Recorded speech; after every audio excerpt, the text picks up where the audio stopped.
Hello friends, मैं doctor Pankaj बत आज मैं बात करना चाहूंगा एक नए प्रोसीजर के ऊपर, टावर के ऊपर। क्या आप जानते हैं valve replacement can now be done without open heart surgery? It is called tower. In this procedure, a new valve is implanted using a catheter which is inserted through a small incision in the leg.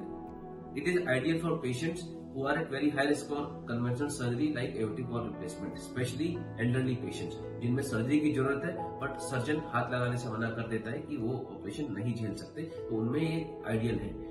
What's great about TAVR is it offers faster recovery, reduced hospital stay and minimal scarring, and studies mid-term results are excellent. It can be a game changer for those patients who are inoperable.